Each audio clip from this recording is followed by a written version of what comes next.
So anyway, there's apparently a bit of a buzz going around saying the Conservatives are going to shake things up a bit. And I'm not talking about the ECHR here, which was recently announced. I'm talking about something entirely different, which could mean hopefully we'll have a bit more money in our pockets. But just what am I going on about? Well, they're apparently thinking about totally revamping the tax system with something called a single income tax.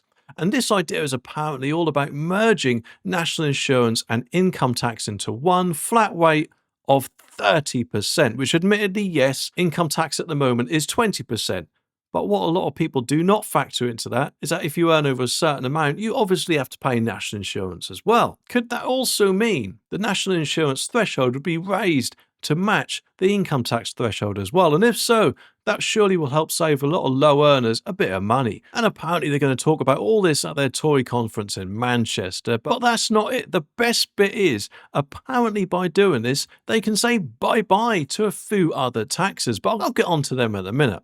So Jacob Rees-Mogg, remember, used to be the business secretary, is apparently all for it. He reckons that simplifying and lowering taxes is key to boosting the economy. And he points out that other countries have had great success with a flat tax system, and it could really give our prosperity a much needed kickstart. Well, hopefully, if anything, after the kicker that Labour seems to be giving it at the moment, eh?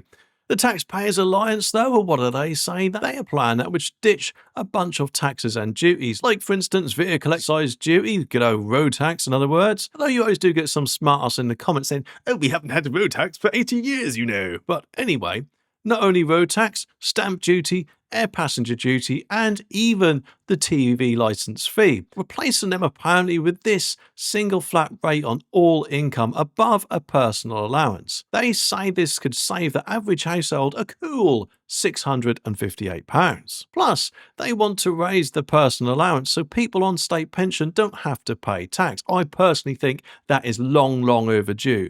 The income tax threshold should have been put up quite a while ago, in my opinion, because it seems like, if anything, the government is using this as some sort of backup when their plans fail. Oh, so right, we'll just extend the fiscal drag, it seems, eh? Well, it's not bloody all right, and these thresholds need to be increased so we can keep a bit of money in our pockets for a change, eh? They're not even stopping there. They're pushing for an end of inheritance tax, corporation tax, and capital gains tax, although we'd have to see how this would all work in the long run, wouldn't we? But John O'Connell, who apparently is the big boss of the TPA, is saying that taxpayers are desperate for some bold tax policies because of the economic stagnation that we've all been stuck in. And he thinks that this single income tax is just what we need. Even though it's going to be a tough road to implement, the Conservatives have apparently, according to him, have a golden opportunity to make the case for a fairer, more efficient and simpler tax system while they are in opposition. I personally, I'm quite interested to see what Nigel Farage